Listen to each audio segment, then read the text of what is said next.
최저임금을 지불받지 못할 경우 어떻게 구체적으로 대응을 할 수 있는가에 관해서 말씀드리도록 하겠습니다. 이 월급이라는 것은 근로자에게 있어서 가장 중요한 권리라고 볼 수도 있고 중요한 내용이 될 수도 있기 때문에 이 최저임금을 지불받지 못했을 경우 어떻게 대응을 할 수 있는가를 알아두시는 것은 나쁘지 않을 것 같습니다. 그리고 특히 독일에서 취업을 하시는 분들, 외국에서 근로를 하기 때문에 정말 정당한 대우를 받지 못하고 특히 임금에 있어서 굉장히 열악한 조건으로서 최대 시간을 근무하시는 경우가 많은데요. 무조건 이 부분을 수긍하시지 마시고 만약에라도 그 최저임금, 특히 그 1시간당 12유로를 받지 못했을 경우 거기에 대한 적절한 대응을 하시는 것은 필요하다고 봅니다.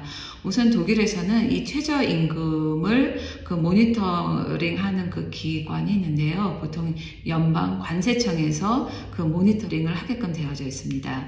그리고 이 최저임금을 보호와 준수하게끔 하기 위해서 여러 곳에 전화 시설이 되어져 있습니다.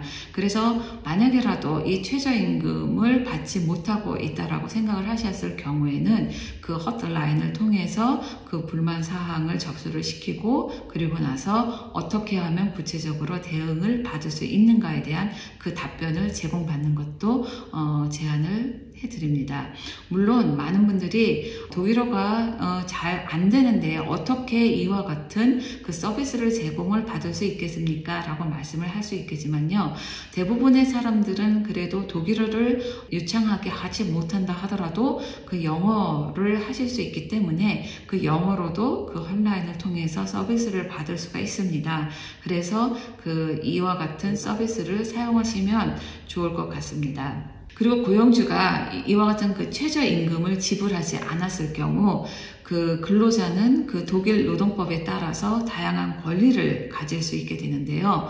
우선은 당연히 최저임금에 대한 지급을 받을 수 있는 권리가 있고요. 그래서 실제로 받은 금액과 그리고 최저임금 사이의 차액금을 청구할 수 있습니다. 월급이라는 것은 보통 근로계약에 의하면 초 아니면 중순 아니면 말에 지급을 하게끔 지급 기간이 정해져 있는데 그것을 넘어서 지급을 했을 경우에는 지연이자가 발생이 될 수 있기 때문에 지연이자까지 청구할 수 있습니다. 그리고 이를 정확하게 계산할 수 있게끔 고용주는 근로자 요구에 따라서 정보를 제공을 할 의무를 가지게끔 되어져 있습니다. 이와 더불어서 손해배상 청구권까지 주어지는데요. 이 손해배상의 경우에는 예를 들면 제때 월급을 받지 못해서 그리고 특히 최저임금 이하의 월급을 받아서 부족한 부분을 크레딧을 받았을 경우 거기에 따르는 이자라든가 아니면 기타 다른 경제적인 손해가 있었을 경우 청구할 수 있는 권리입니다. 물론 이와 같은 손해배상권을 청구하기 위해서는 여기에 대한 입증 책임은 근로자에게 있습니다. 이것 또한 서면이나 문서를 통해서 입증을 해야지만이 승소할 수 있는 가능성은 높다라고 생각하시면 됩니다. 그리고 또 많은 근로자들이 정당한 권리 주장임에도 불구하고 내가 만약에 월급은 받았지만 최저임금 이하의 수준의 월급을 받았다고 해서 여기에 관해서 청구를 하거나 문제를 삼았을 경우 일자리를 잃어버릴까봐 두려워서 아무것도 하지 않는 경우가 있습니다. 하지만 이와 같은 정당한 권리 주장이나 아니면은 절차 요구를 통해서 고용주가 빌미를 삼고 해고를 한다면 이거는 정당한 해고가 되지 않기 때문에 해고 보호 소송을 통해서 보호를 받으실 수 있습니다. 추가 근무와 이에 대한 대응 방법에 관해서 말씀드리겠습니다. 우선 여기에 대한 대응 방법에 관해서 말씀드리기 이전에 우선 초과 근무와 추가 근무와의 차이를 먼저 이해를 하시는 것이 필요할 것 같습니다. 물론 독일에서도 같은 개념으로 종종 사용이 되고 있긴 합니다. 하지만 명확하게 봤을 경우에 두 개의 개념은 서로 다른 개념입니다. 이것은 나중에 어떠한 식으로 보상을 받을 수 있는가에서도 많은 차이를 줄 수가 있습니다. 추가 근무라고 두 개념을 독일의 이 단어를 사용하기도 하고 아니면 추가 근무라고도 사용을 하지만 구분을 위해서 제가 한 개념은 초과 근무 그리고 다른 개념은 추가 근무로 제가 정의를 지었고 계속해서 사용을 하고자 합니다. 이 추가 근무라는 것은 뭐냐면요. 우선 독일에서는 그 최대 근로시간은 8시간입니다. 그리고 이 8시간을 초과하는 근로시간이 24주 이내에서는 일일 평균 근로시간으로 조율이 필요하다라고 이제 규정이 되어져 있는데요. 이는 무엇을 말하냐면은 하루에 8시간, 하지만 근로일은 월요일에서부터 토요일입니다. 그러면은 결국 주당 허용된 시간은 8 곱하기 6, 총 48시간은 법적으로 허용된 근로시간이라고 보시면 됩니다. 그래서 이 시간을 넘는 시간을 초과 근무라고 생각을 하시면 됩니다. 그래서 이거는 보수와는 관련된 것이 아니라 대체 휴가로 조율이 되어져야 되는 초과 근무를 말을 하고 있습니다. 예를 들자면은 이 초과 근무나 이 추가 근무 같은 경우에도 근로시간 기준법을 준수를 해야 되는데요. 허용되지 않은 시간 이상의 초과 근무나 추가 근무는 허용이 되지 않기 때문입니다. 주당 그러면 허용된 근로시간은 독일에서는 월요일부터 토요일까지를 일반적인 근로일이라고 간주를 하기 때문에 주당 허용된 시간은 48시간입니다.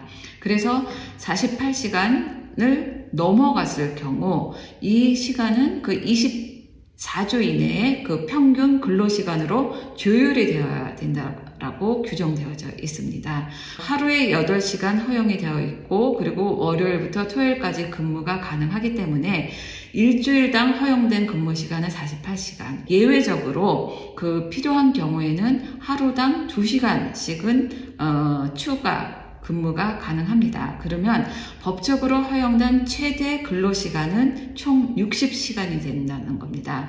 그러면은 초과 근무일 경우에도 60시간은 넘어서는 안 된다라는 결론이 나오고요.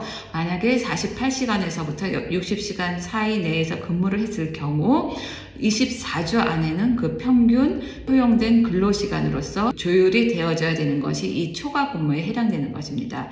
이것은 근로시간법에 따르는 보수와는 관련이 된 것이 아니고 대체 휴가로 24주 안에 평균 근로시간으로 조율이 되어져야 됨을 의미합니다. 이 추가 근무는 아까도 말씀드렸듯이 근로계약상 합의되거나 아니면 단체 협약상 합의된 정규 시간을 초과하는 이 근무 시간이라고 말씀을 드렸는데요.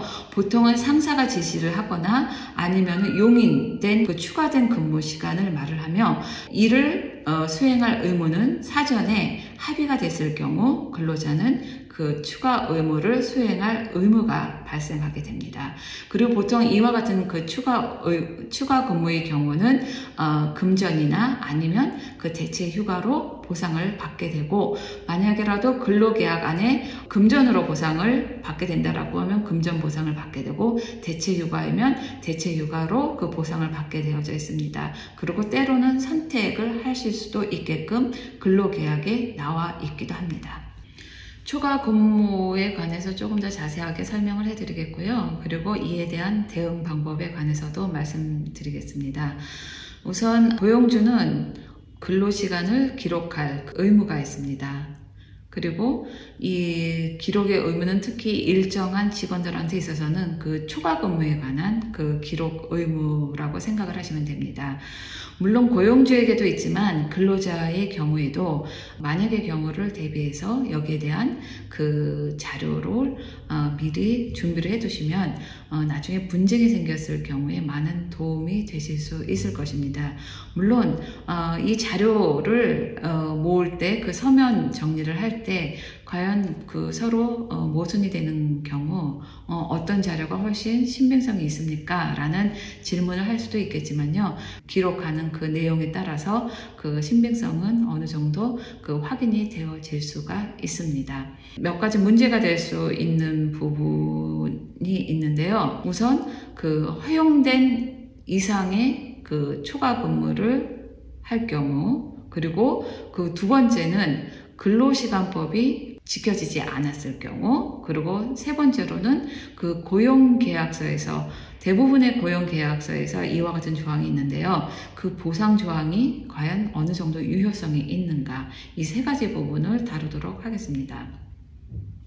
우선 근로계약서상 이전에도 말씀드렸듯이 그 노동법에 따라서 주 48시간 이상의 근무는 되지 않습니다. 허용이 되지 않기 때문에 만약이라도 근로계약서 안에 48시간 이상의 근무 시간이 명시되어져 있을 경우에는 여기에 관한 그 문의를 그 감독하는 관청에게 해서 이 부분을 무효화시키는 것이 필요합니다. 위와 같은 그 근로시간에 해당 규정이 변경되었다 하더라도 기존의 그 초과 근무에 관해서 이미 수행한 것에 관해서는 월급을 통해서 보수 지급을 받으실 수 있고요. 이것은 주 48시간을 추가해서 근무한 시간에 대한 보수 지급을 받으실 수가 있습니다. 그리고 이제 근로시간법상 그 허용된 시간을 초과해서 만약에라도 고용주가 요구를 할 경우 여기에 관해서는 정당하게 근로자는 거부를 할 수 있는 권리가 있습니다. 그리고 이전에 말씀드렸듯이 근로자가 본인의 권리를 주장하고 이를 주장하기 위해서는 그 입증 자료가 필요하기 때문에 항상 그 초과 근무나 그 추가 근무를 했을 경우 거기에 관한 그 입증 자료를 꼭 남겨두실 것을 제안을 해 드립니다. 근로계약서에 나와 있는 초과 근무에 관한 보상 조항입니다. 그리고 이와 같은 추가 근무를 특별히 법적으로 허용된 그 시간 이상의 그 추가 근무를 했을 경우 여기에 대한 적절한 거부와 그리고 항의를 하는 것은 양자 간의 이해관계를 위해서도 필요하다라고 봅니다. 왜냐하면은 근로시간이 너무 길 경우 전체적인 그 생산성도 줄어들기 때문에 고용주 입장에서도 초과 근무가 늘 유리한 것은 아니기 때문입니다.